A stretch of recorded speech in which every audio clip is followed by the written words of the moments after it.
This is Renelle, and welcome to Quality Hang with Rod Brooks and friends. And here he is now, your host, my main man, Rod Brooks. Thank you very much, Renelle. I am Rod Brooks, and yes, indeed, this is Quality Hang. Marcus Osborne has the evening off. He's spending some time with family. In his place is one of my dearest friends, and he's going to be a friend of yours if you don't already know him from our days together on KNBR or his time at 95.7 The Game. In for Marcus Osborne, he is my friend and soon to be your friend, today's co-host on Quality Hang. He is the Kolsky, Mr. Matt Kolsky. My man, what's up, brother? It's a thrill. It's very exciting to be here. I'm really just excited that you finally called me your friend in public. This is on record, and it's official. And I only had to pay you a few bucks. It was a good deal. It was worth every penny. It is a part of the public record. Yes, I have acknowledged you as my friend amongst walls that have been open. So yes, now Matt is one of my oldest partners from way back in the day. If you remember him from when he was our update guy on the old Fitz and Brooks show, you Fitz and Brooks University students, Matt was a good guy, sort of being our comic foil, our punching bag. But when it gets down to it, from a friendship standpoint, Matt Kolsky is one of our absolute favorite people. So I'm happy to get you in the mix today and definitely want to do this more. So Matt, I'm happy to welcome you to the Quality Hang universe, so to speak.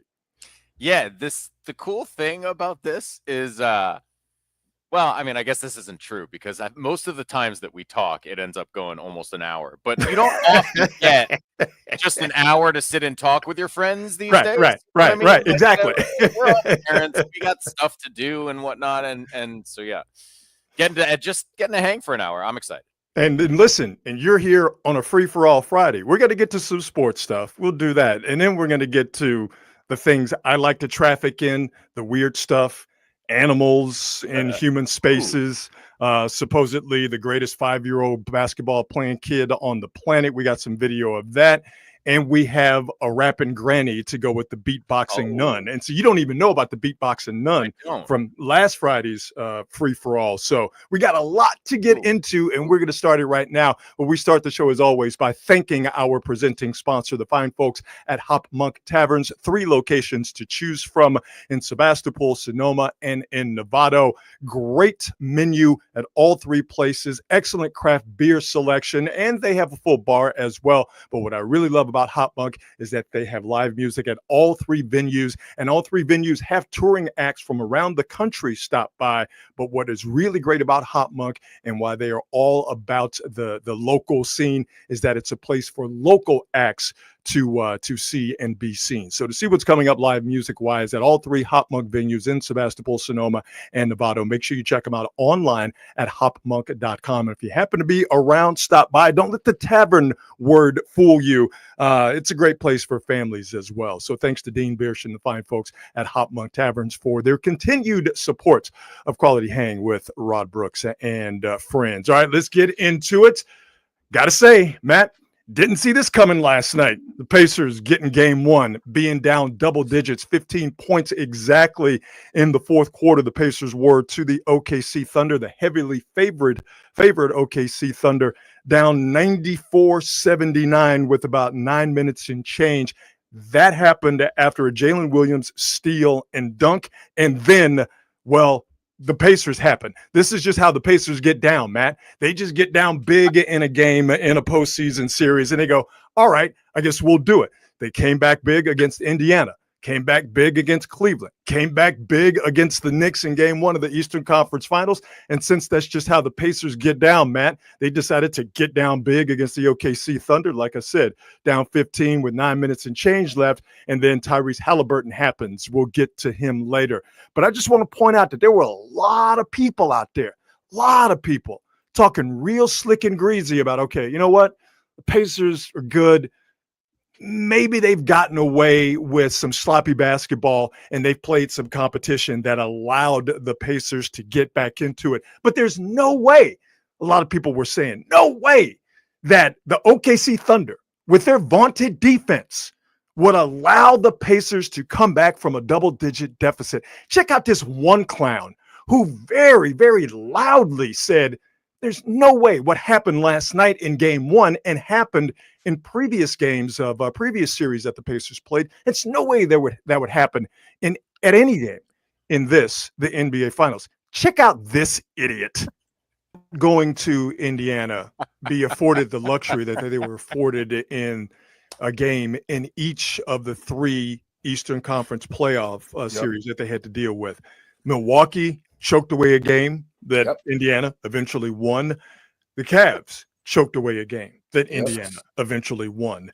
And the Knicks choked away game 1 that Indiana won. And that's the one that the Knicks are going to be kicking themselves about for a long time. I can promise you this.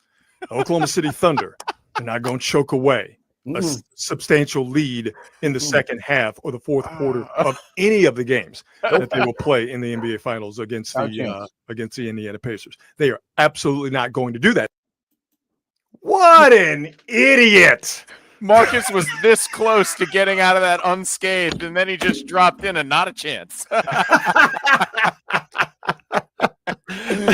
Oh man, it's just good I didn't have a microphone, because I think I would have said almost exactly the same thing.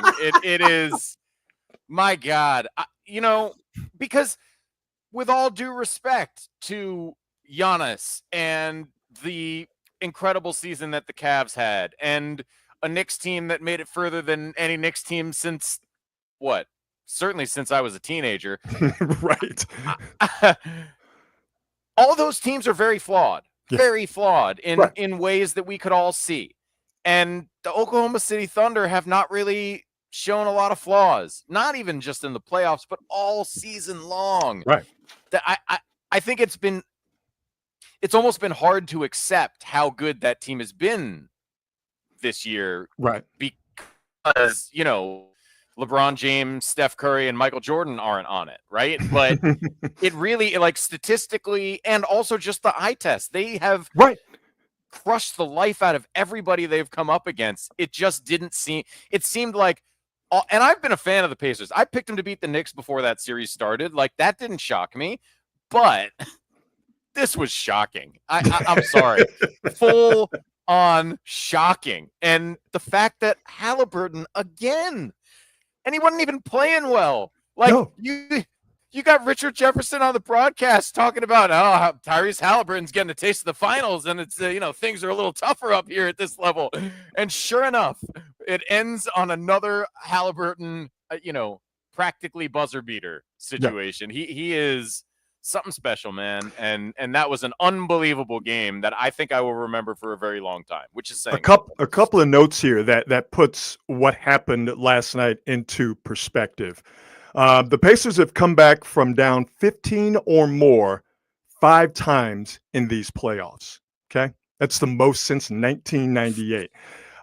The last team to be down 15 in the fourth, late of 9 and change to go in the fourth and come back to win. The last team to do that in the finals was the 2011 Mavs. I know you know the answer to this question, Matt, but I'll ask you this question anyway. Do you know who the coach of that 2011 Mavs team was? One Richard Carlisle, yes. Rick Carlisle. And I think, again, given perspective, what we saw from the Pacers last night when they don't turn the ball over, and the Pacers turned the ball over 24 times. 20 of those turnovers came in the first half. Only had 4 turnovers in the second half. When the Pacers, obviously, when you have possession of the ball, your chances of winning are much better. But when you're a team as offensively as good as the Pacers, and while they don't necessarily have, as good as Halliburton is, while they don't necessarily have that one guy like Steph Curry who he gets you all discombobulated and he's commanding a lot of your attention, and then you make a mistake. The Pacers have an offense where it's just a bunch of ball movement and it's just a bunch of body movement. And I think for OKC, once the Pacers stopped turning the ball over, particularly in the fourth quarter, they just got out of sync with the way that Rick Carlisle offense, with all of that motion, with all of that movement, that Rick Carlisle offense started to percolate. And once you start doing that, and you have a guy in Tyrese Halliburton who is clearly proven 2 things. A, he ain't overrated. That was just a bunch of hating ass NBA players saying he was overrated. And secondly, he one of them dudes. He's one of those guys where not only does he want to make the big shot, more importantly, or just as importantly as making it, he wants to take it. He wants to be the guy in that moment. Tyrese Halliburton is the only player with 3 go-ahead shots in a single postseason.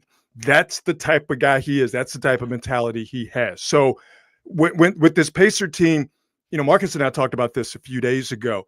To be young, good, and dumb and just not know any better. And they're so young. They're so talented, just not talented enough and young enough and dumb enough. And I mean this with respect to just Matt, simply not know any better. And because they've had success, albeit against flawed teams, as we mentioned in Milwaukee, Cleveland, and the Knicks, because they have had success in living dangerously, being down late in that game and coming back and winning, for the Pacers, they're not scared of that. And to me, that's a very dangerous opponent when they can be pushed to the brink and they look over the side of the brink and go, we don't give a damn what's down there. That's the type of team that's really, really hard to beat. And OKC found that out last night. Yeah. It's funny. The overrated thing with Halliburton, I think it was Rachel Nichols who broke this down, but like when you actually look at the numbers on it was like 10 guys. Yeah, just a bunch of haters. Yeah. Like, but not even like a lot of haters. It was just based on the like number of actual respondents to the survey and the percentage of votes that he got. It was like a very small number of people. So it didn't mean anything. And obviously. But as we know, though, Matt, in today's economy, with the narrative, in today's media economy, a little small group of people can say the right thing and make enough noise, and then next thing you know, it's a lot bigger than it actually is. That's called, social media today. The vocal minority is working wonders in America these days. But anyway, putting aside that, because he's obviously not overrated,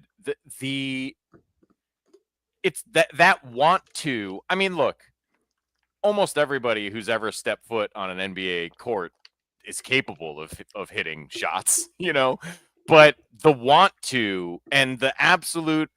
He's on a team with a lot of guys who have some want to. I mean, Andrew Nembhard's not scared. Aaron Nesmith is clearly not scared. Miles Turner's not scared. But Siakam, not scared. Right. None of those. Mathurin at times should be scared. Not scared. Never scared.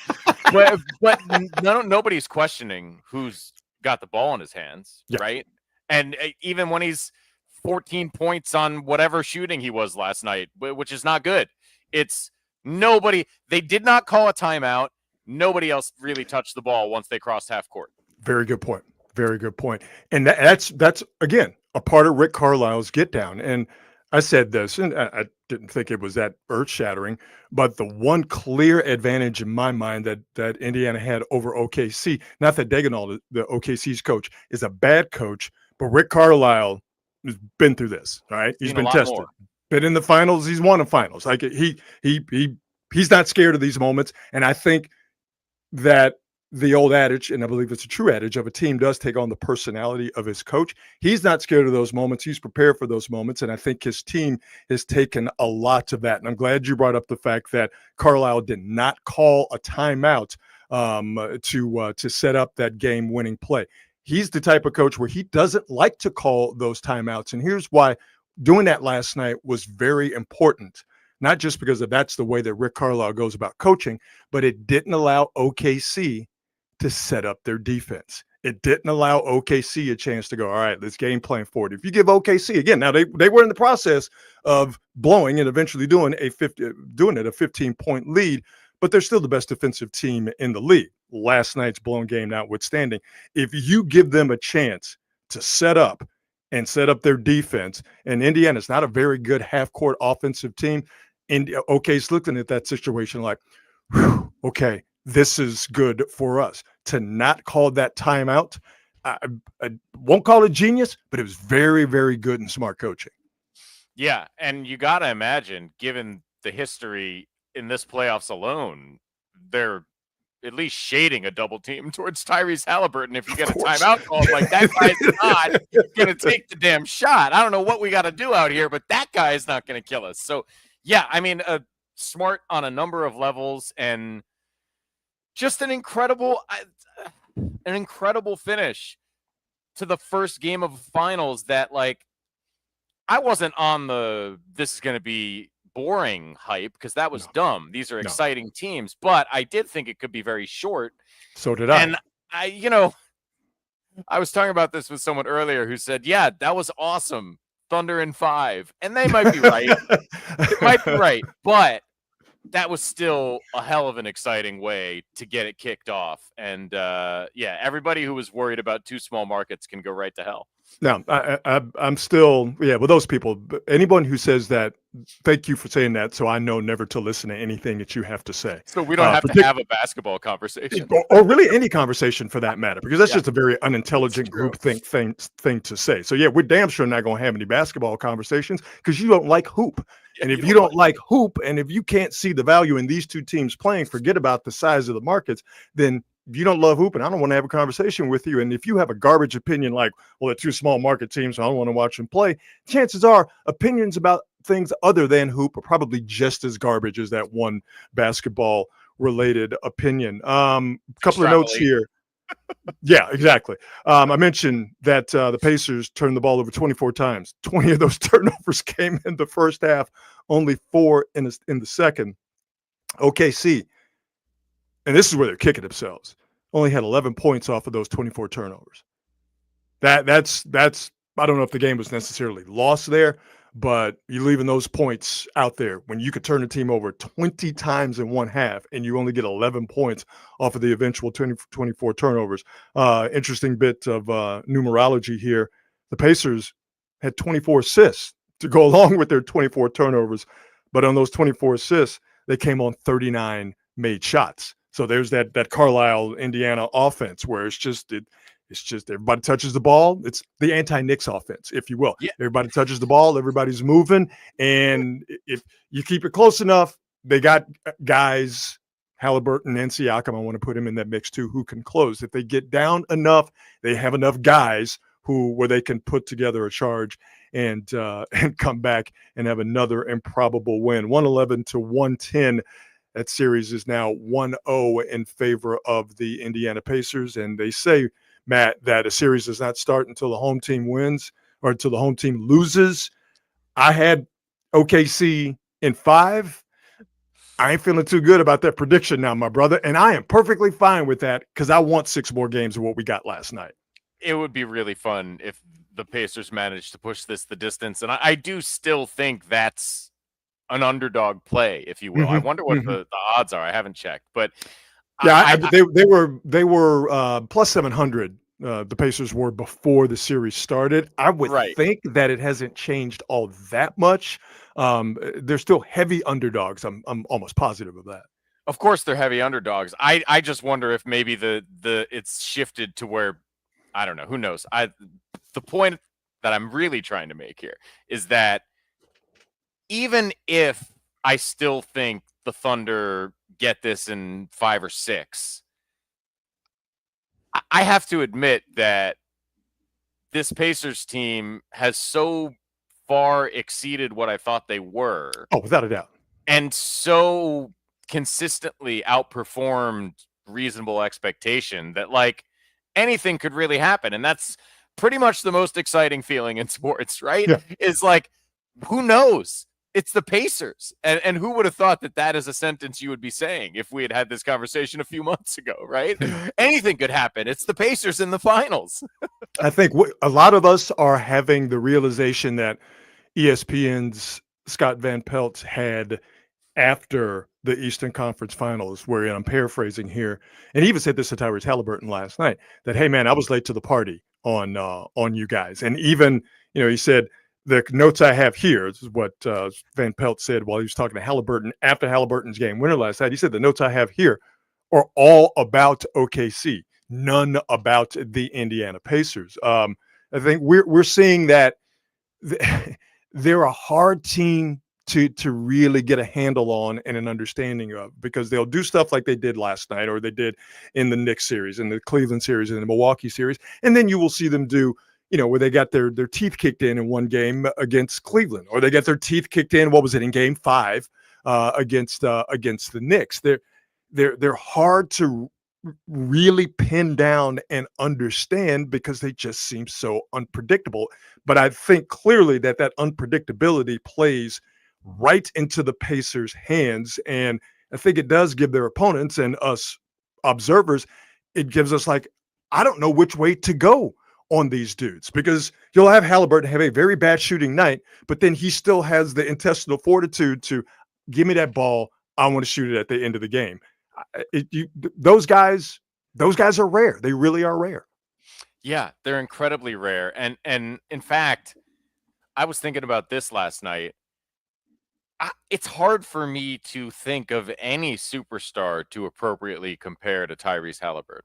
No, he is singular for sure. Yeah, here's a guy who can go for 50 theoretically. Like, he can really score when he gets it going, but is perfectly happy going for 12. Right. Plays with this remarkable joy, like a Steph Curry level of joy in the way that he plays basketball and like exists around the game, is a remarkable troll, which is hilarious. and just has the least fear. I can, as little fear as Michael Jordan in the clutch moments of games. And this stat, I don't disagree. I don't know how you. It's just incredibly rare that you find a guy. Look at everybody on this list. I mean, this is the example, right? It's LeBron. Other than Robert Horry, these are all guys who needed the ball all the time, pretty much, and are the primary drivers of offense on their team. And if it's a big game and they're not shooting well, the whole team's in trouble. Exactly. And that's just not who Halliburton is. I mean, again, Horry is a weird one on there. But for the most part, these dudes are the A1 alpha. You need them. If they get hurt, Jimmy Butler can't help. That's the type of dude that this list is made of. And Halliburton is just different. Yeah. In the same, he's not similar to Steph, but in the same way that there's no comparison for Stephen Curry, who obviously we've covered for his whole career, there's no real good comparison for Tyrese Halliburton. I guess maybe it would be if you squint, a weird version of Magic Johnson, but I don't know. He's a fascinating and somewhat confounding player, because on top of everything, he looks weird out there. Did you see the Urkel thing? I mean, have you seen the Urkel thing? Yeah. Like, he legitimately looks like Urkel out there, legitimately. And that it's not an insult, because he's balling just like Urkel did, but it's weird. Yeah. He's the type of guy where, and this is no shade on his game, but you wouldn't think that kids would look at him and go, I want to play like Tyrese Halliburton. And I think they'd probably be bad if they tried. I don't think you're wrong. I don't think you're wrong at all. No, he's a fascinating watch, but to me, Halliburton is the singular embodiment of who the Pacers are as a team. They're clearly talented. None of this is to shade their talent. None of this is to say that they are lucky to be where they are and to do what they did last night. But they're the whole shebang with those guys is they're just unorthodox. They really are just unorthodox. But to use a line that is mostly attributed to the Golden State Warriors, they definitely have a strength in numbers, mentality, and capability. And your point is a great one about Halliburton doesn't have to have a great game for them to win or to be in striking distance to win. He is capable of doing that, but it wasn't necessarily a Tyrese Halliburton led comeback that culminated with him making that game winning bucket. He not just happened to be the guy to make it, but they got it close and then they handed it over to their closer. That's what championship teams do. Yeah. And now the Indiana Pacers are 3 games away from winning. I mean, just look at them being the big underdogs that they were, one of the biggest underdogs in NBA history, NBA Finals history. The Indiana Pacers are 3 games away from becoming a champion.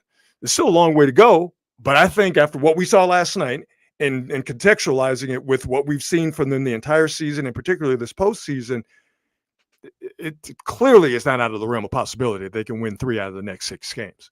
Clearly not. No, I mean, it would be irresponsible to say so, even though, you look at it on paper and that is what you want to say. It's just they've done this clearly now too many times Yeah. to doubt that they could very easily do that. I mean, And if you made me put my money down, I'd still bet the Thunder, but of course, I won't yeah. be shocked if I, now I'm on microphone saying that, and we'll have to replay it in a few days. I won't do that to you. But and if you're OKC, you're like, we're still really good. Yeah, we're fine. If we get more than 11 points off of those 24 turnovers, or we turn them over more than 4 times in the second half, we win this basketball game. I don't have the numbers in front of me. I'll get them in just a second. But I think OKC got rebounded by a pretty good margin last night. You clean that up. OKC can look at the box score and look at the tape, which is more important than the box score. But you can look at both of those and go, we fixed this, we fixed this. We're not in that position. But also, if you're OKC, you're like, if we get up 15 in the fourth quarter, they ain't scared of that. That's got to be in the back of your head if you're OKC, that we let these guys do what they've done before against, as you mentioned, Matt, flawed teams in the Knicks and Milwaukee and Cleveland. We let those guys do something that they're comfortable with. That's got to make OKC uncomfortable going forward. Yeah, I mean, I think if you're Mark Daigneault, right, the job now is to make that part a positive mentally moving forward, right? So instead of, man, we let them get to us the way they got to everybody else, it's now you know how friggin' vigilant you have to be. Right. And they're like, if you let go of the rope for 1 second, even if you think it's over, not with these guys. So, again, like that, there have been so few stumbles from Oklahoma City all year long. And it's not like they haven't had challenges. I mean, Chet Holmgren didn't play more than half the year, and they still won in the 60s and had this insane net rating. Like, this is just a really good, really beyond good, solid team. Yeah. Right. I mean, one of the craziest things about Shea, and it wasn't his best game last night, but like he averaged 30-ish this year. And what's crazy about it is I feel like even when Steph averaged over 30, there were, 7 40-point games and a 50 in there, right? Shea, it just feels like he is 28 to 36 every single night. Mm-hmm. Just like a pendulum. We're going to be right around 30 tonight again, folks. And that steadiness, I feel like, wasn't quite, even though he did get into the 30s eventually, he came out just gunning. He came out looking like, I got to put some points on the board right now. It's the NBA Finals. And that's to be expected, right? Yeah. I think we'll see a calmer Oklahoma City Thunder, but a calmer Pacers too. I'm excited now. I am very excited now to watch game 2. I was correct about the rebounding numbers, 56 to 39. OKC just got beasted on the board. So there's some things, like I said, in the box score and on tape you can point to if you're OKC. I wonder, we clean up a couple of those. We don't blow a 15-point lead. Do you go back to the two bigs a lot more? I mean, if you have the box score in front of you, I think Chet played under 25 minutes. I wondered last night why they went away from that. To me, that's your advantage, but I think they're worried about Hartenstein getting caught up in what Indiana likes to do. And I know they are worried about him getting caught up in what Indiana likes to do. Chasing Obi Toppin around doesn't seem like a good use of his time. Chet played 23 minutes and change, and Hartenstein played 17 minutes and change. He had 9 rebounds in those 17 minutes and change. Chet, 6 rebounds in 23 minutes and 31 seconds. So that's most of their rebounds. Exactly. Right. Yeah, precisely. So if you're OKC, you look at that as you had a 15-point lead with 10 minutes left to play. You blew it, but you had a 15-point lead against those guys with 10 minutes left to play. You did your job. You just didn't do it all the way to the end. Run through the tape, and then this thing is tied 1-1, and now you have a brand new series. So game 2 of that series all the way on Sunday. We have to wait to get it back into the NBA Finals. Let's move on to some other stuff. Matt, you brought this up as we were getting ready for the show, a change in college football, and I think it's going to be a seismic change, and one that should have happened a long time ago. But of course, college football and the people who run it, they are not proactive at all. If anything, they're very reactive. But this just came down a little while ago that now the schools, and they've been fighting this for years, particularly the NCAA, because the NCAA wants to keep their relevance. But schools have been fighting for years not to have to directly pay the players. The NCAA has said if the schools do that, that means that they're not amateurs. Well, they've been employees, and let's just keep it to a football conversation. They've been employees of the school. You've been getting free labor and just not paying them. But they've been school employees. Now, the middleman, in essence, has been eliminated. Schools can now pay players directly. And I think now, Matt, this is the very beginning of what was always coming on the horizon, except now it's getting closer. This is going to separate college football, and it's already separated, but this is really going to separate college football now. It's going to be the haves and the have-nots. Most of those haves are going to be in the SEC and the Big Ten. You might have a couple come from the ACC, like Florida State and Clemson. Other than that, you might have a couple come from the Big 12, but other than that, this is going to be the teams that really want to play semi-professional football, college football, and the teams that go, this is just not who we are. We don't have the stomach for it. We don't have the money for it. We don't want to get into the business of paying football players. But this just coming down today is the eventual end of what we've known college sports, college football to be, which is just doing it for old State U. Now, it's all out front now. They're doing it for the money, and the schools are going to pay it. Yeah, you are a couple years older than me, so maybe you're old enough to remember doing it for old State U, but I am not. It has been big business for as long as I can remember. And here's the thing, like, I'm not a college sports guy. So that's part of the reason, but also it's because of the nonsense that I couldn't tell you who's even in the Big 12 anymore, or if it's even called the Big 12 anymore. It's still the Big 12, yes, but now there's 16 teams in it. Don't think about it too hard. Yeah, and is Texas even there anymore? Are Texas and Oklahoma even there? No. Right? So you missed all of that. No, Texas and Oklahoma are in the SEC now. Right. I mean, I read those stories when they happened. I just don't care, so I don't remember. But this is the thing. It's not even calling it the Big Ten and the SEC is goofy. It should just be the North and the South divisions of the new semi-pro, NFL G League. Well, I mean, but basically that's what it is. And SEC and Big Ten, there haven't been 10 teams in the Big Ten in 30 years. No, sure. The SEC, Oklahoma is not the Southeast. Texas is not the Southeast. So SEC and Big Ten, that's just for marketing purposes. That's what people have called those conferences for decades now. And because branding and marketing is extremely important in college sports, they're never going to change that. But what we have gotten here over the past few years with the Big Ten, snatching up obviously Pac-12 schools or former Pac-10, 12 schools, and the SEC getting Oklahoma and Texas in. This is all. It is a clear division, as you mentioned. It's North and South, Big Ten, SEC, and everybody else is just kind of left in their wake. Yeah, and honestly, like 50,000 foot view, right? And I get it's hard for me because I grew up near Chicago. Do you have yak in that cup? Right? No, I do not have yak in this cup. No, it's just water, Jason. That'd be a lot of yak in here. Right? That would be a big cup. Yes. I mean, it is a Friday, but let's calm down.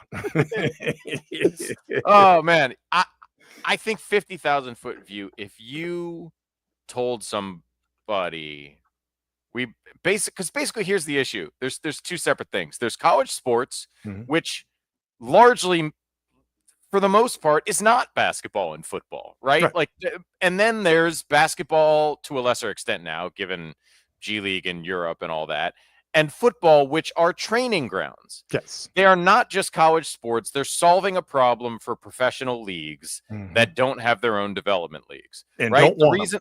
That's right. And the reason college baseball is not really a thing except for a week in Williamsburg, or wait, wrong place, wherever they Omaha. play, Omaha every year, is because they have minor leagues, Right. right? So the players that ultimately are going to matter usually are not in college baseball.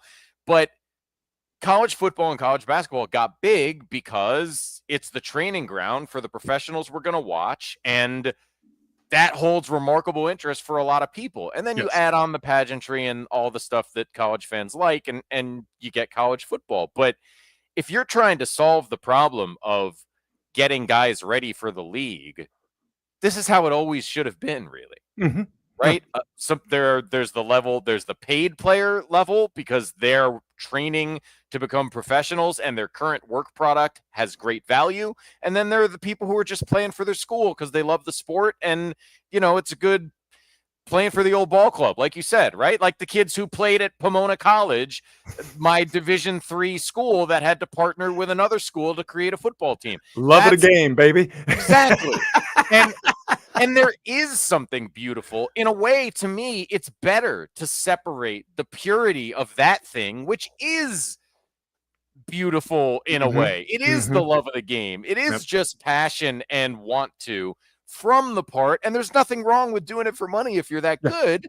But let's stop pretending. And I think as over dramatic and drawn out as the process has been, and as long as it took to get these kids money, which they've deserved forever, like, ultimately, this is where this is like the market finding its level to me, I think. Yep. No, you bring up excellent points. I think the benefit of this, other than the players finally getting what they deserve, and us finally stopping with the sham of we're amateurs, they're doing it for the love of the game of the school, is that I do think that there is a beauty in having something for everyone. If a school desires to play big time college football and pay to play big time college football, that's great. If a school desires to go in a different direction and people decide to go in that direction of doing it for the love of the game or whatever, or the stakes not being as high, to have both available, I don't think that's a bad thing. I think that that's a very happy outcome and occurrence, with the right and obvious thing being done, which is paying these players directly, because the NCAA and the people who run college sports, run these athletic departments, they've been getting away with way too much for too long. They had all of this money, and instead of doing the right thing and just paying the players, instead of having it, being done at the point of a gun, like they had to here, with this brand new settlement, they kept all the money for themselves, and literally they couldn't spend enough of it. There was a stadium building boom.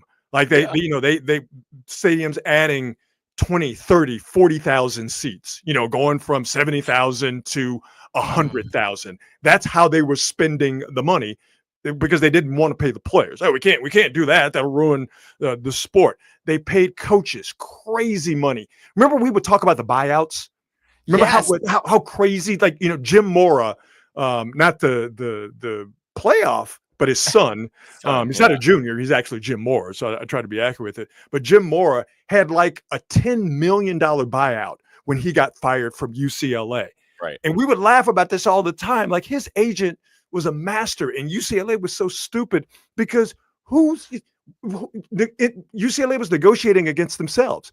Like, agent says, well, we got to have a $10 million buyout if he's fired. UCLA should have been like, man, whatever. They should have hit him with the beatbox. But instead, UCLA is like, yeah, we'll give you a $10 million buyout, because it's not like we have to pay the labor force. And like they were so flush with cash that they were just giving coaches. That's why you have so many coaches on football staffs and on basketball staffs, because they literally had all this money to spend on them. Now, all of a sudden, with NIL coming and with this settlement, now you're going to start to see them be like, oh, we don't have that money anymore. Like, yeah, because you finally got to pay the players, because you're finally being forced to do the right thing. So we'll see how this eventually shakes out for. Eventually it comes back to the coaches, but we'll see how this shakes out. But if you are a longtime college football fan or a longtime college football observer, This is a day, and this is a ruling that a lot of people didn't think that they would see, but there was just too much money, and it was just too much like right for this eventually to be done. And it was even the money stuff, man. It was even when it wasn't like that Jim Mora example is obviously insane, right? That's direct money just being thrown in the garbage. Yeah. But even when it wasn't like the direct connection, I remember we would get full 3-hour shows just making fun of the bowl committee nonsense and like the gift bags and stuff they were giving away. It was John just like Junker. He was the CEO Yes. of the Fiesta Bowl, and that guy had one of the greatest rackets of all Just time. frivolously wasting money in public all the time and then being like, wow, we couldn't possibly pay the children. Yeah, right. Yeah. it really was insane. And what's crazy is, but I guess this is how it always goes, right? When by the time you reach the point where you're doing stuff like that, it's just they got away with it unchecked for so long. Yep. They stopped worrying. Yeah. Yeah. They had no natural predators. Yeah. They didn't have to worry about anybody coming after them for doing wrong because every adult in the sport was doing wrong. But God forbid a kid trade his jersey for a shitty tattoo. Right, for a tattoo. Like, I have no love for Ohio State football, but we as a football loving public should apologize to Jim Tressel and that Ohio State crew for taking the hit. You know what I mean? And I think it was like, wasn't it like a crappy keychain they got at a banquet or something like that? Like it was some no, I think one of them sold or gave away like their Big Ten championship ring or some mid-tier bowl ring, and everybody's like they traded it for crappy tattoos, and everybody. Remember when people would call Florida State Free Shoes University? You know, just all kind of like right. If you would have just paid the players, I'm not saying that all college football problems would have gone away. But we wouldn't have had this silly song and dance. Right. But no, we didn't want to pay the players because that's taking money out of our pockets. And we know that people who have money don't like to give money away. Matter of fact, they like the opposite. They want more. The more they get, the more they want. Don't we learn more about that on an almost daily basis? Yeah, we do. And it is troubling. Let's go back in time a bit. And then we'll get back here to the present. There's two guys today who did not have particularly good days. I mean, they're still okay. Don't get me wrong. I mean, they're not destitute. They're not crying in their pillows. I'm pretty sure at this very moment right now, these two men who I'm going to mention are doing okay. But some news about these two men. Individual news about these individual men dropped today, and it was met with either complete and total apathy or people going, but if you were to back up 10 years ago, and I mentioned this news, and I'm going to mention to you right now, we were talking about this before we went live, that if I were to say to you 10 years ago that Aaron Rodgers has signed a contract to become the quarterback of the Pittsburgh Steelers, and Lil Wayne dropped a new album. If I said that in this medium or other medium 10 years ago, people would lose their mind. Aaron Rodgers is the quarterback of the Steelers? Weezy just dropped a new album? The earth would stop rotating. That's how earth-shattering that news would be 10 years ago. Fast forward to today. Aaron Rodgers officially signed a 1-year contract to be the quarterback of the Pittsburgh Steelers. And Lil Wayne dropped a new album today. And both of those bits of news, Matt, were met with either, like I said, absolute and total or both of these dudes stink right now. Oh, man. Nobody's cutting for this Lil Wayne album, and no one is like, Aaron Rodgers to the Steelers? I think that's a great idea. Absolute. These two dudes did something today, and it made no noise, no motion whatsoever. No one gave a damn. Yeah, and I feel a little bit bad for Lil Wayne. Do you? Well, I don't. I'm mostly just in contrast to how I feel about Aaron Rodgers. Well, I mean, yes, if you want to compare and contrast, sure. But both of them, I'm like, yeah, whatever. It is so freeing to be able to feel unbridled hate towards Aaron Rodgers, you know, because as a Bears fan, you watch these Packer quarterbacks, and there's a certain point at which you end up with a level of grudging respect, and Aaron seemed like an interesting and intelligent guy for much of his career, right? Then he opened his mouth too, but then we really got to know him, and now it's beautiful. I can just hate the living daylights out of him. He's just a bum and a loser, and he's also maybe not great at football anymore. So it feels good. It feels good, and I think they may regret letting Justin Fields go, so that they could. Of course, they did that for Russell Wilson, which turned into an utter disaster. So they decided to go with someone even older and more obnoxious, and we'll see how that works out for them. Yeah, and Lil Wayne it's not hitting anymore. It's just not hitting anymore.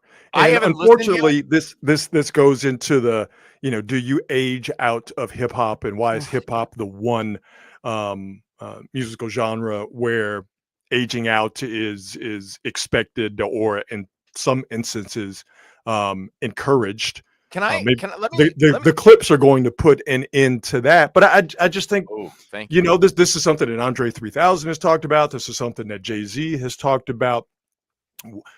When you have everything, and with hip hop, maybe it's been pigeonholed into this, but with hip hop being, there has to be a certain amount, I guess, struggle to it, and a certain hunger to it for it to really hit and resonate with the public. If that hunger and that struggle isn't there because you finally made it and you don't have anything else to say, and you can't necessarily go back and be like, I don't have it anymore. I'm poor. I'm broke. I'm out here selling drugs. Like, where do you go? And I think Lil Wayne is finding out that issue. And also, I do think people's tastes finally are changing in terms of that auto-tune stuff, man. Yeah.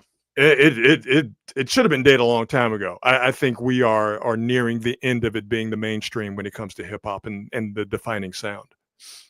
Okay, so I have a lot of thoughts on the broader issue you're talking about. Lil Wayne, not so much. Haven't listened to the album, but boy, is it receiving universal, whatever the opposite of acclaim is on the internet. Scorn and derision. There you go. Those are good words for what it's getting.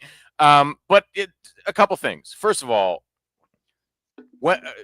you're a rock and roll type of dude. What's the last Rolling Stones album that really got your juices flowing? So now granted, they're 80. Steel Wheels. Right. They're old, but it's been since the 70s, really, for the most part, with all due respect, since they were really hitting. And I really like the last couple albums they've put out. They're really bluesy and interesting. But they have been well received, yeah. Yeah, but it's like one every 5 or 7 years, maybe, and it's okay, and nobody really cares. So I don't know that it's totally specific to hip hop. Okay. I do think specific to specific hip hop, if you will, stuff that falls more into the gangster rap, I came from nothing, get it out the mud genre does become harder to do. Sure, as you get older, but yeah, as you said, as you get more successful, it's a direct challenge that honestly, I'm not sure we've really seen. So Jay-Z's probably the closest to overcoming it. And he did change his subject matter changed somewhat, but it mostly just became braggadocio, right? Yes. It's not, what's interesting to me is what does a Common album sound like when he's 55 if he wants to do that? Because I think there are guys, what if Q-Tip is making music at 55, right? That's a dude that he's not going to have to necessarily change a ton about what he says. Like any artist, he's older and probably has different perspective, but I don't know that it's specific. It's broadly hip hop. I think it is specifically that type of hip hop. That type of hip hop, which does dominate the genre, certainly the popular side of the genre. So it seems like that, but guys obviously Phife is gone, but I would have said, a group like a Tribe Called Quest, a guy like Q-Tip, a guy like Common, and then obviously a lot of much smaller guys, who's still making really good music that no one's listening to is Atmosphere, right? Like these groups that built their lyrical foundation on things other than dealing drugs and coming from the streets. There's like more space to maneuver, I think. Yeah. So the question is Lil Wayne sophisticated enough to make a switch in that regard? And it seems perhaps not. Yeah, I mean, he's never struck me as a sophisticated rapper. Right. I think he's had some good lyrics. It sounded good. He's clever. It was fun to listen to. Clever. Yeah. Thank you. It's a great word for it. But I wouldn't say that there was any real heft, weight, or sophistication behind that. And I don't say that to be critical of Lil Wayne. I think it's a legitimate observation, not a criticism. But not having that to fall back on is hurting him now, where when you are, because I mean, he's got to be mid-40s. When you are in your mid-40s, I just checked. Okay, yeah. So yeah, we'll go ahead and round up. But you're in your 40s, and you're still talking like, what was the line? It's like, my eyes are like, my eyes are slanted, and he was like some, he said like a Chinese name or something like that. Like, it's like, really, like, is that what we're doing? Is that really what we're doing? And it's like, yeah. And so I think that he didn't have any lyrical sophistication to fall back on, any sort of lyrical content, depth stuff to talk about that would grab the listener's attention. And hey, man, Father Time is undefeated. He does have a guitar though, and he's not afraid to use it, unfortunately. Oh boy, yeah. Like, dog, you were not a musician, all right? You're a rapper, all right, but you're not a musician. And how long did this album take to come out too? Like, I think the people that did want it and were, really, really are down with Wayne, like, okay, we got it. And then you got it. And it's like, really? That's what I've been waiting on? Like, that's, you just wasted my time with that. You remember when that Guns N' Roses album came out? It was just Chinese Democracy. I was just, dog, I will never forget. Okay. And I was not the biggest Guns N' Roses fan, but it was Guns N' Roses. All right. Yeah. Appetite for Destruction is one of the greatest albums of all time. Use Your Illusion, both of those. Okay, it's a little bloated, but it's Guns N' Roses. Yeah. So when Chinese Democracy finally came out, listened to the whole thing, and I'll never forget, I remember saying, this has got to be a joke, right? It's because I didn't buy the CD. Someone burned it for me. Right. So I got it illegally. Call a cop. Is this really it? And I thought, after listening to it, I thought I got punked. I thought somebody gave me something that was not a legitimate, because it wasn't a legitimate Guns N' Roses album. That was the thing. It was it was a figment of Axl Rose's bloated ego and imagination. But I thought, after listening to Chinese Democracy, I thought somebody pulled a fast one on Old Rod B. Come to find out, no. It was a shitty album that we waited years for. And I can't tell you how pissed off I was about that. I think there's a little bit of that at play here with, what came out with Lil Wayne. And I'm always not going to be down with Lil Wayne, because I don't know how a dude from New Orleans, Louisiana can still run around out here and talk about he's a Packers fan. Dog, you from New Orleans. Are you a Packer fan? Can't say as I respect it, Playboy. Yeah. Although, not that it changes the respect level, but probably the right decision from just a like general enjoyment of the game standpoint. Yeah. Golly, the Saints, man. Oh boy. They are really felt like that franchise turned things around, and now like their owner, it's unclear who's in charge, and they don't have a the kids are fighting with the wife. I know, it's terrible. What's his name? Tom Benson has been dead for years. The wife has it. She ain't trying to get rid of it. The kids, who are not her kids, right? They want the team. So you know what it is? It's New Orleans.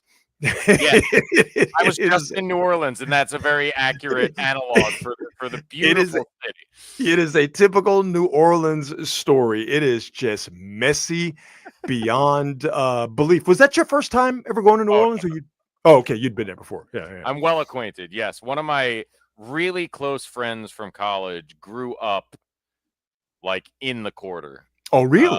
And so I went during and after college immediately, like stayed, like they're shockingly in the quarter. Those kids who grew up in the quarter. Oh, he's a wild one. You remember the movie Kids, right? Yes. They're the New Orleans version of the movie Kids. Like them quarter kids scared the hell out of me when I was in college, right? Because they were on some other shit. Way more booze than kids and less drug use. But yes, that's the general mode of operation. And he's a machine, man. Like just now, me and my wife, he's there, so he had a babysitter. We got the kids taken care of, went out for a nice dinner, and just like he can put down booze unaffected in a remarkable way. Yeah, remarkable. Still in his 40s, it's more power to him. And then wake up and do it again the next day. He's good to go the next day, no problem. Christ. Oh man, yeah, and everybody's sweating. It's 150 degrees. Like it's I love New Orleans, but I would die. Wait a minute. Hang on.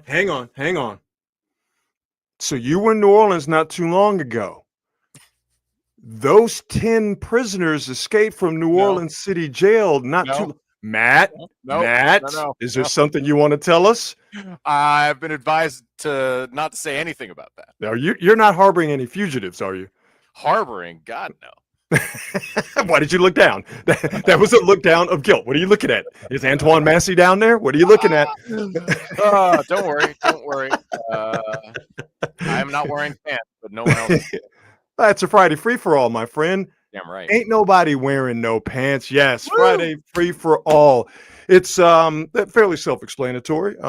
It's when we just do some weird stuff. And last Friday's free for all, we introduced the world to the beatboxing nun from Brazil. So Matt, I will give you a taste of the beatboxing nun from Brazil. And since it seems like there's some room for new blood, Matt, in the hip hop game, I got an idea for a fire collab, as the kids say. Beatboxing nun put it together with somebody I just found here a couple of days ago. I think we can make something happen. So let's introduce folks to the beatboxing nun. Here we go. Okay, sister, shake your pants over there. You can't take your eyes off of her, but Matt, here it is. Let the beat drop.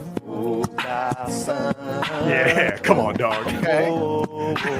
Put a little reverb on the snare. I like it. It's my absolute favorite thing. When Father McFeely has to get up because he's feeling the Holy Ghost of sister, or what did I name her? MC You Don't Want None. When she starts beatboxing on the mic. So I found someone that we need to put together with the beatboxing nun of Brazil. And Matt, your family has ties to the hip hop game, and maybe we'll have time to get into that. But some people. Can we get the beatboxing nun together with the rapping granny? Check out my girl here. You got to be bad. You got to be quick. Cause you're a bad motherfucker and can't be wet. Wow. I don't know what she's saying, and I don't care. I caught one word a couple of times. Yes, there was one word that was abundantly clear. Other than that, I have no idea what she's saying, but it doesn't matter because she is saying it with conviction. She is absolutely feeling it. And I just want to check out the visual here. First off, the gold microphone. Your kids have that microphone, right? That's a very popular microphone. No, I didn't know that. No, that's a thing. Yes. We have one pink one and one silver one. I might even have one in this. I'm sorry, one gold one and one pink one. If you want, I can find that microphone 10 feet from me in this room right now. My kids have been gifted it 2 or 3 times, and it can play music as well. It's a very exciting karaoke microphone. I got a birthday coming up. I'm just saying. Right. Okay, so the mic is fresh. Mm. She got a grip on that beer, which is Oh, the fuel for her for the hot fire that she is spitting. And you do see the sash, right? You see the Yes. sash. Yeah. No, she won something for sure. Okay. But I want to go back to the beginning. So we're going to listen to it again, but I want to go back to the beginning because anywhere, and this is universally true. And unfortunately, Big Mama here spitting that hot fire, she's dealing with what a lot of creative people have to deal with. There's always a hater. There's always someone like, man, you ain't that good. So we're going to play it again because it is that good. Okay. Here we go. Granny spitting that hot fire. Bad motherfucker. You got to be bad. You got to be quick. Cause you're a bad motherfucker and can't be whipped. She is a bad motherfucker who cannot be whipped. I don't know how many times she has to say it. Okay. Okay. She's a bad motherfucker that cannot be whipped, and she's wearing a sash. So she means business. But I want to go back to the beginning because there's always a hater. Okay. I want you to look at the face on this guy in the back. Look at the guy with his hand on his face. Okay. He's killing the vibe, and he's not really understanding. Okay. The lyrical content that's coming out of Big Mama. Look at him. He's hating back there. Look at his face. Okay, important question. Yes. That the beatboxer here is saying grandma spits bars. So that's a granddaughter.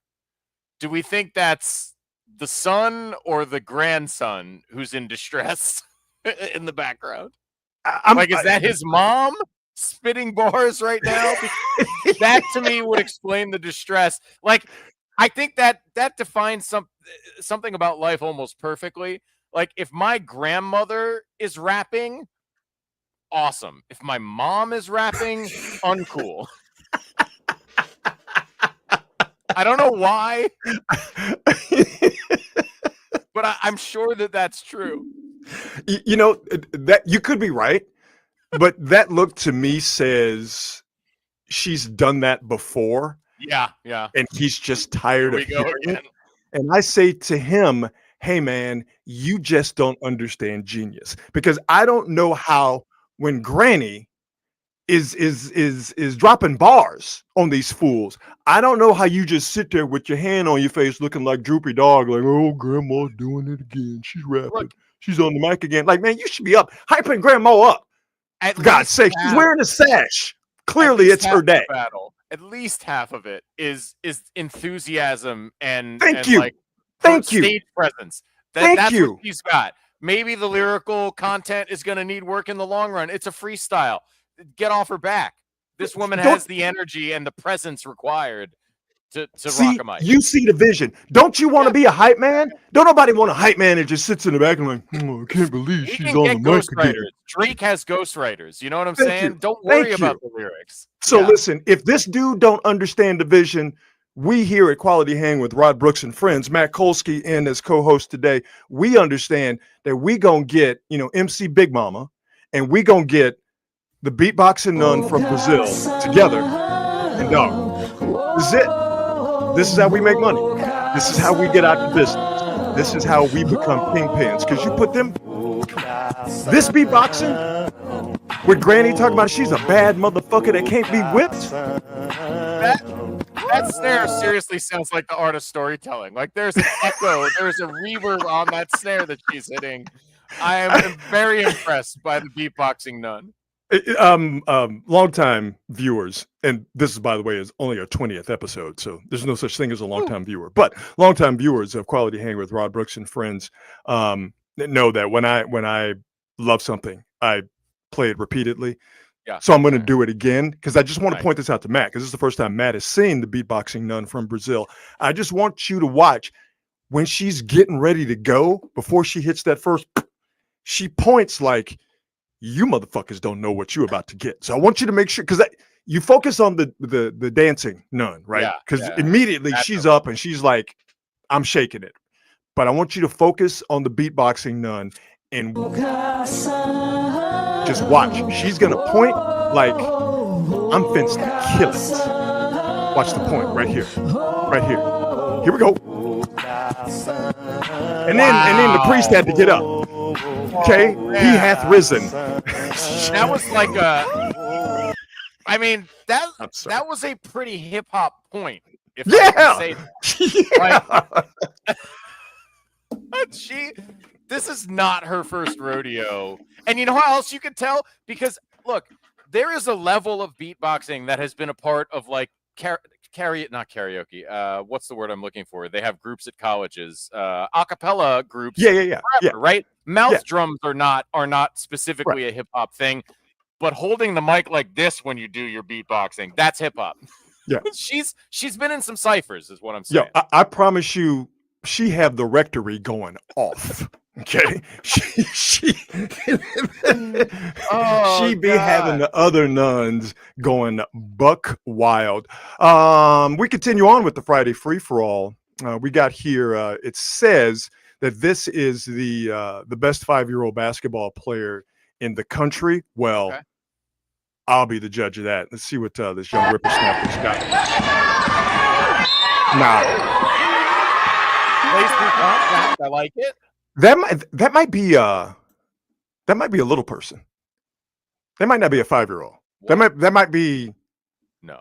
It might be like a 15-year-old with like he might have that whatever Webster had. You know what I'm talking about? Yeah, I know what you're talking about. I don't know if that's a 5-year-old. Would be why, Joe. Well, this is probably a dangerous conversation then.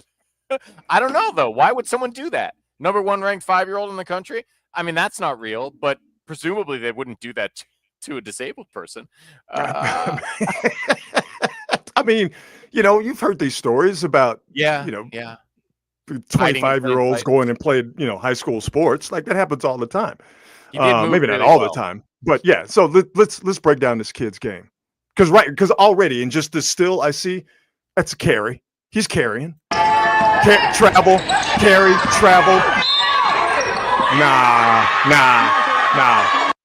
Nah. Lil Jamal is buns. That's nothing. There's nothing but carries and travels.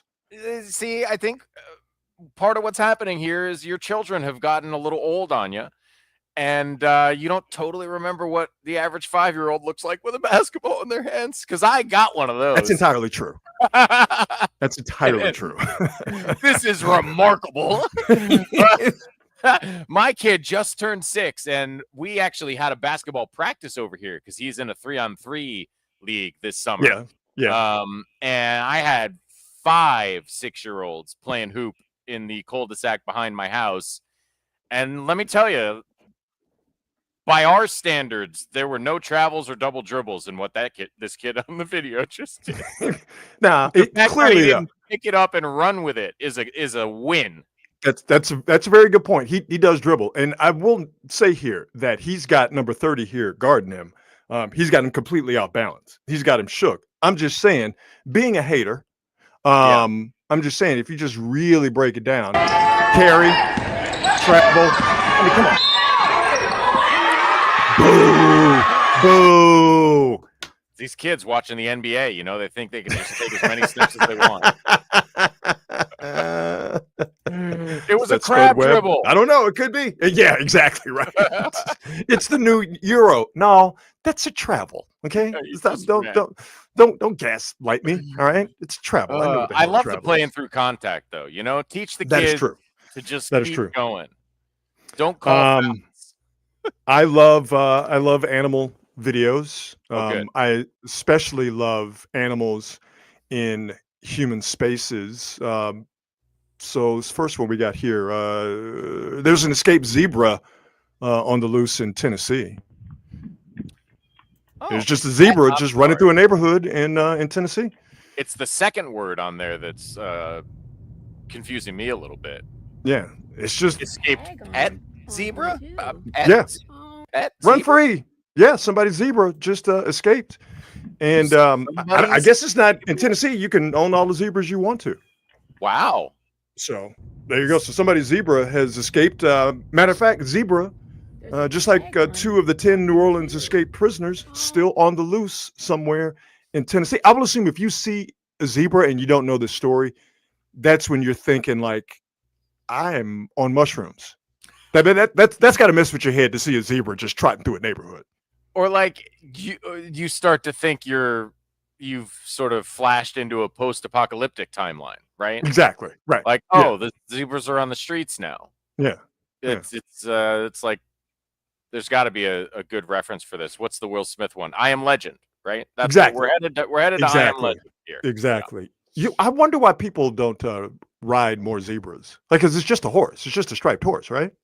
Like, Yeah, it's like that's interesting. I would just ride a zebra. Like, I don't want just just like a regular horse. Like, give me a zebra. Like, you make an interest on a zebra, people gonna pay attention to what you're doing. And I get it in America because like there were horses here and not zebras. But even in places where there are zebras, I don't feel like I see people riding them. They still ride they ride camels instead of zebras. Who wants a boring camel? Boo! Give me a zebra. Like, come on, dog. If I rolled up to the spot on one of them bad boys, and you could match, right? You could have like a real slick tuxedo 100%. look. Yeah. Exactly. Like, look at that thing go. Run, zebra, run. Beautiful. Go free. Absolutely. I think they decided there's been some controversy scientifically over like what the hell's with the stripes, but I think they decided basically it developed evolutionarily because, and you kind of see it in that video, if a bunch of zebras are moving together, it messes with your eyes. Tell them apart. Right, exactly. Yeah, and it's like an optical illusion thing. So if I was dressed head to toe in zebra print, riding zebra right in, I'd be the flyest cat on the planet. You couldn't tell me nothing. So run free, zebra. From predators, Which of course I have a lot after me. So yeah, man, that zebra don't need to be cooped up. Run free. So zebra, I root for you. A lot of open space in Tennessee, Rod. Exactly. Let's go to Florida, where the weather and the animals are just as dangerous as. No, we'll just look at it. Okay. The weather and the animals in Florida just as dangerous, if not more dangerous, than the people. This goes into the animals and human spaces. All I got to say is, you see this in the pool. This is the alligator's pool from now on. Oh boy! Oh, in the pool. 7-footer. In the pool. In the pool. Shit. Oh my God! Nah, it's the alligator's pool. You can have it, bro. That's cool. Go that way? What? Dude, that. Come on! Oh. Look at that prehistoric creature. Jesus Christ! Now they're dinosaurs, man. That's the alligator's pool. That's all you, dog. And imagine living in a place where you have a pool, but you have to check every day. You don't have the freedom of just being able to run through those French doors and dive in the pool, right? You just wake up one day, you're butt naked, you just go jump in the pool. You can't do that in Florida because you might do that and there could be a prehistoric creature living in the bottom of that pool. Nah. I'm good. No. I did do a swamp tour. Oh, you did? In New Orleans or in New Orleans, yeah. Yeah. Seeing so gators? I have some recent experience with seeing gators from a very short distance, and it really is. They're dinosaurs. Like there's a dinosaur right there when you have a gator in front of you. It's an incredible thing. And you couldn't. No. How could you ever go in that pool again? Just the thought that like maybe he thinks, maybe even if you don't want to cede the pool to him, he might think it's his pool. Like, where are you going to take that gator that he might not come back? I don't think the way he was in the bottom of that pool, that right there, that whole get down right there is, this is my habitat now. This is now his territory. That's how this is my spot. And the fight that he was putting up as he was being evicted from the spot that he thought was his, that tells you that he's very unhappy with being evicted from a place that he thought was his. Nah. Forget Florida, bro. Not me. Not ever. No. Nope. Golly, look how strong it is, too. Yeah. Disturbing. Shit. That's the power it can use when it's being choked around the neck. So now I want you to think even bigger, more animals in human spaces. And I want you to think again, if you see this in this human space, may have seen this one. I'm excited. Understand that this is his or hers now. There's an yes, I did. Yes. That's what goes down in Thailand. ถ้าไม่ต้องตีตูดมันข้างหลังอ่ะ You hit him on the butt. Do not hit that elephant. อย่าพึ่งเดี๋ยวมันออกมาเบียง Wait, not Alright. yet. ถอยถอย What? Yo. ไปเลย Man. They're yelling at it like it's a bad kid. Right. There's just elephants that just roaming cat's around in the going into store, grocery yeah. stores. Come on, dog. It really has the response has the feel of like the stray cat in the convenience store, right? Exactly. Like Exactly. Shoe elephant. Bad elephant. Bad Elephant. jumbo. They charged, man. Like Yeah. that's not safe. Talking trash to an elephant. Humans die from elephants all the time. Yeah. Once an elephant comes into your store to get its grub on, that's the elephant's store. Just like when that gator is in the pool, that is now the gator's pool. And Yeah. I love that the lady is in the background, presumably telling the man to go hit the elephant on the butt. Like, For sure. Yeah. Yeah. Calm Go down, smack sister. That thing. Yeah. I'll be over here. She's holding the camera, telling that guy I've to got a go really hit the good elephant on view. the butt. Yeah. And I'm pretty sure she yelled at him, the guy, afterwards, like, I told you to go hit it on the butt. Like, look at the damage he did in the store. Like, if you don't shut your it's like, That one though, I don't see. Okay, I'm with you. The gator gets the pool. yes. I think with the elephant, it's more just like, okay, you're a regular now. It's not your store, but we do have to accept that occasionally you come by for a visit and take whatever you want. You know what? I do think having that reasonable attitude is probably the best way to go about it. Don't be adversarial about it. Just understand that that's how the elephant thinks. You know, think like the elephant, and maybe that will save your life. I just don't make a mess next time.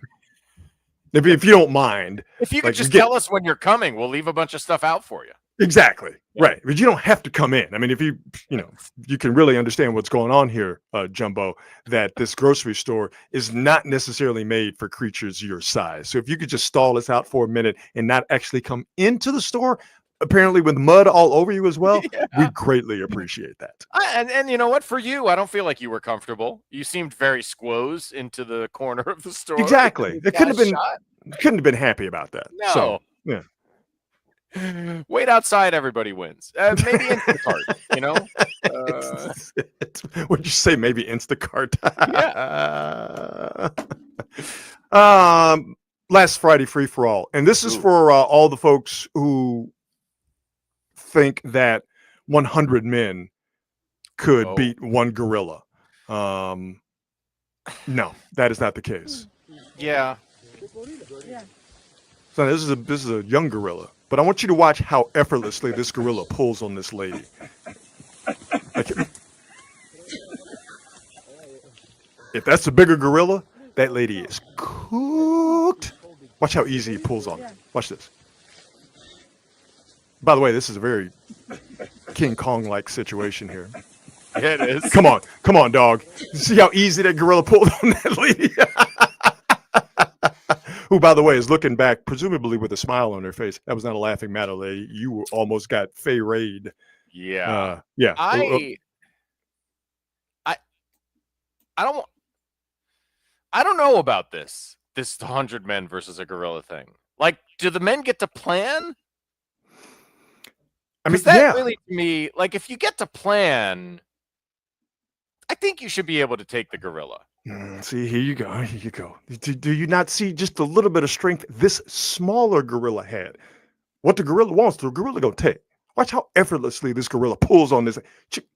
Yeah, if that but gorilla really was about that life, and if that guy didn't save that lady's life with the machete, 100% that lady's dead, and 100%, any one or any 10 men are quick work. I just feel like with 100 dudes, sheer volume alone, you should eventually be able to overwhelm the gorilla if you have a good plan. No? Is that crazy? I don't know. Like, I get it. I don't want to fight a gorilla. I don't even want to be one of the 100 men. 50 or 80 of them are going to die. You're assuming everybody's going to be down with the plan and follow the plan. That's the problem. Yeah, I guess you're But right. I can tell you what is absolutely going to happen is that gorilla is going to have it's not going to have the numerical advantage. It is going to have the strength and the size advantage. Oh yeah. No, by a long shot. Yeah. By a long shot. But if you know, you definitely don't want to be one of the first 50. But maybe towards the end, you know, the right 15 of you join arms in the right way. I don't know. That's the thing. Like, I'm not trying to underestimate the gorilla. I get it with the gorilla, but It sounds like it. It sounds 100 like is it. a lot. It's a lot of dudes. Right now, Harambe is looking down on you from Gorilla Heaven with a very disapproving face. Well, now I feel shamed, and apologies to Harambe. I'm sorry I had to bring in you. the great Saint Harambe into that this was- conversation. I'm very sorry. I didn't realize it was that serious, but now Before we go with the best thing I've heard today, Oof. do you mind telling the folks about your family's connection with Two Live Crew? no, it's my grandfather. So in many ways, my Polish grandfather and his brothers, who, you know, they were like they got out early. You know, a good 8 or 10 years pre-Holocaust. They escaped the troubles before yeah. the troubles And came it for wasn't them. exactly. It wasn't like a edge of the boot escape or whatever you Right. call it. Right.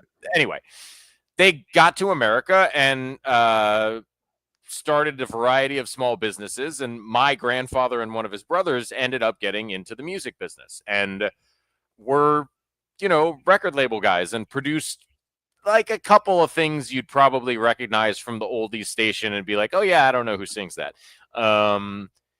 You know, had a modestly successful enough to raise a family in some comfort in New York, you know, career as a record executive.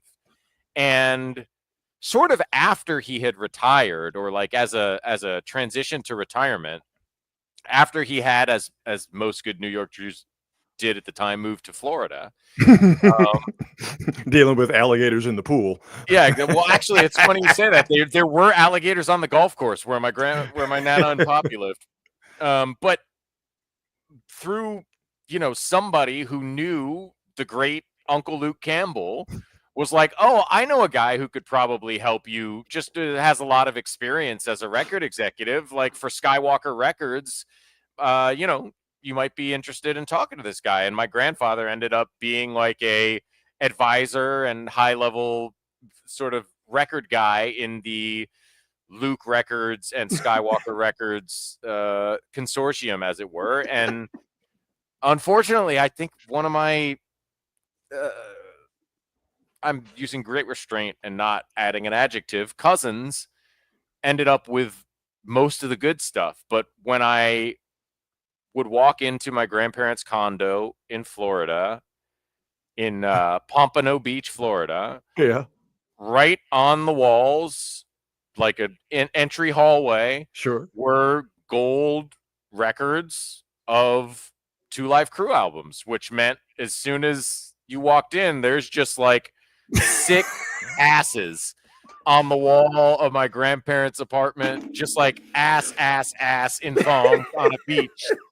Like As nasty as they want to be. Yeah, exactly. And I still, one of my earliest memories is being escorted out of the room so that my one older cousin and my parents and aunt and uncle could see a pre-release cut of the Me So Horny music video. But I was, you know, however, I was like 8 probably, right? And they were like, you can't, no, we can't. You got to go with your sister and your little cousin in the other room. But yeah, the main result of that is a few funny memories like that. And then I have a surprising amount of Two Live Crew gear. Oh, man. Or at least I did at one time. I love how interesting life is, because those gold records on the wall of your grandparents' condo, I and many other people, but I had a hand in that because did I rush out and buy As Nasty as They Want to Be as soon as it dropped in record stores? Absolutely. So I'm part of the reason why that gold record was on the wall of your Nana and Pop Pop's condo. And I still have a great Band in the USA hat from the Luke days. So yeah, I have a legacy of hip hop music. Not that my grandfather at any level understood or like got down with Two Live Crew's music, but I think he did philosophically support the struggle, and he was like, it's music, let's do this. And listen, Luther Campbell fought the American government and won. Doesn't happen a lot. Especially for people from that community. Exactly. He fought for his and our First Amendment rights, and he won. And Luther Campbell, in my estimation, is a legend for that always.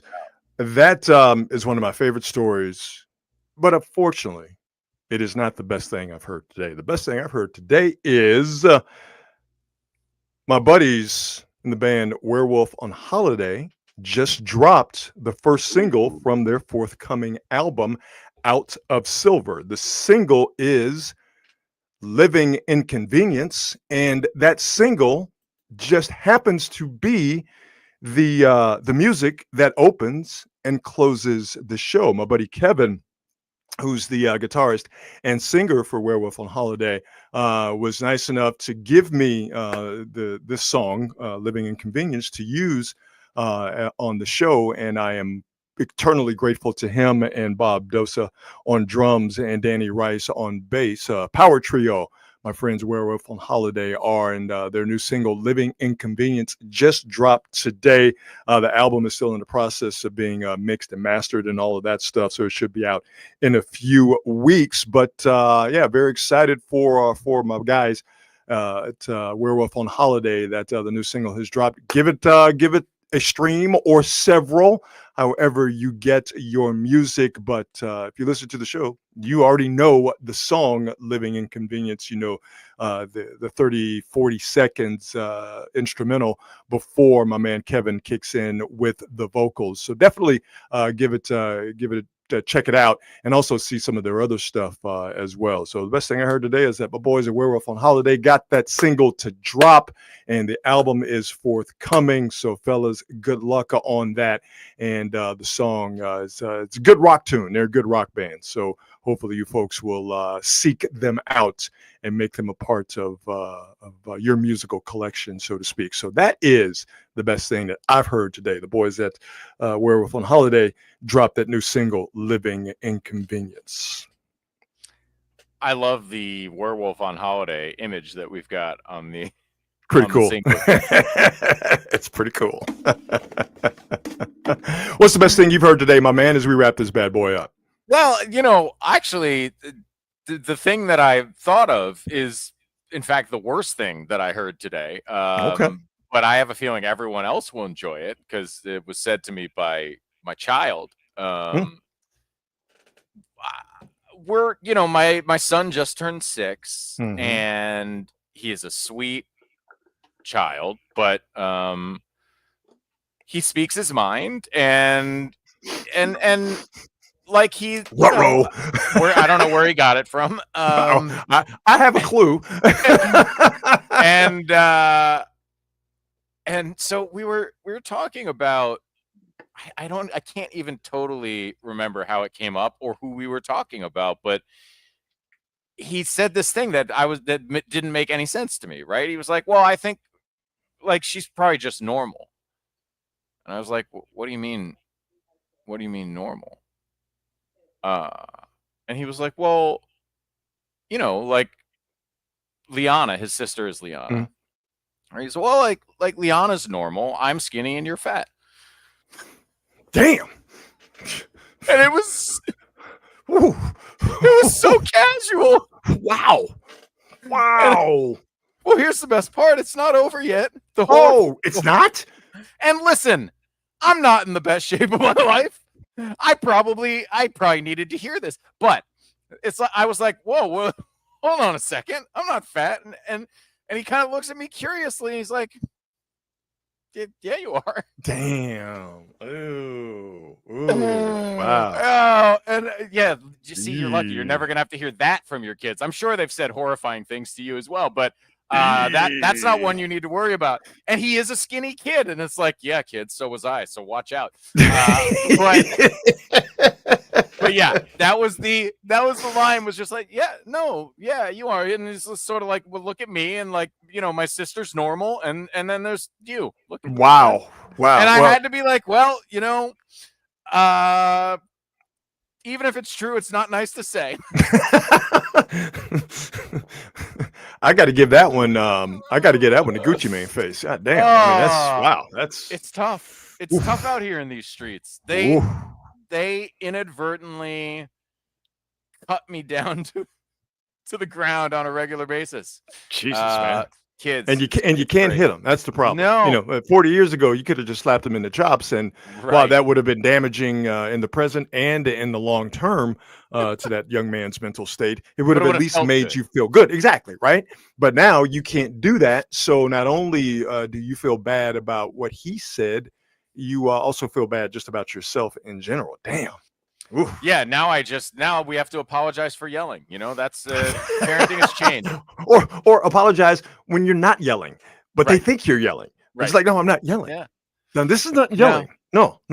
This is me just like, do gritted teeth. That's what this is. This is not yelling. This is yelling. It is not yelling. It's forceful.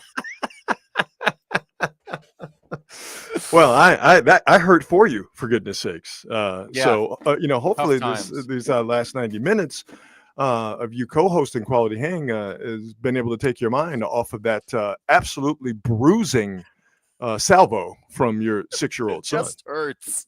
Wow. It just hurts. Damn.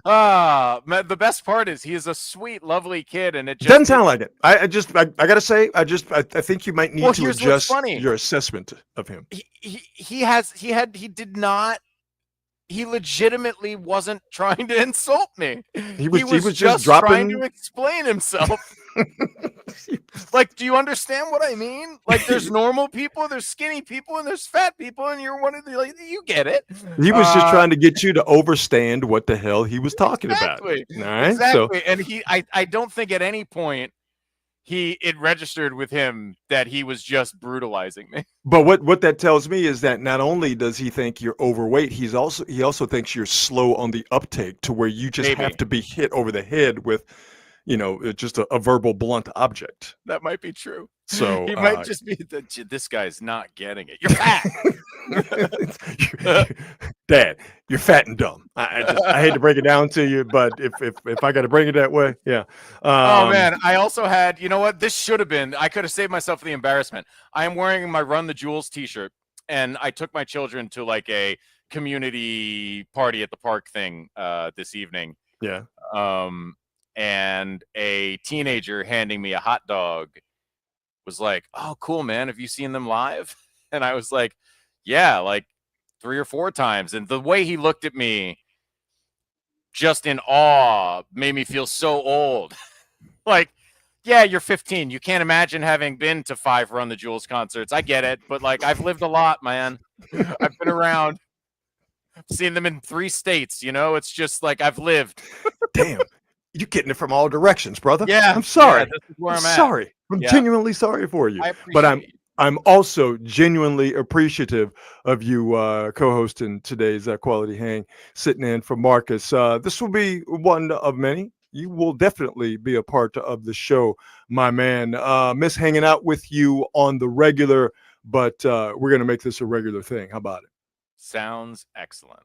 Oh, man. As always, we are brought to you by the fine folks at Hop Monk Taverns, 3 locations to choose from: Novato, Sonoma, and Sebastopol. And they all do the same great things. Great, diverse menu. The food is excellent. Excellent craft beer selection and full bar at all 3 places, and live music at all 3 venues. You get national touring acts, but the the base of what they do at Hop Monk when it comes to live music and live entertainment is the local acts from around the Bay Area. So to see what Hop Monk has upcoming in terms of acts, live music, check them out online at hopmonk.com. I just got the most severe cramp in my right hamstring, and it hurts like a mother.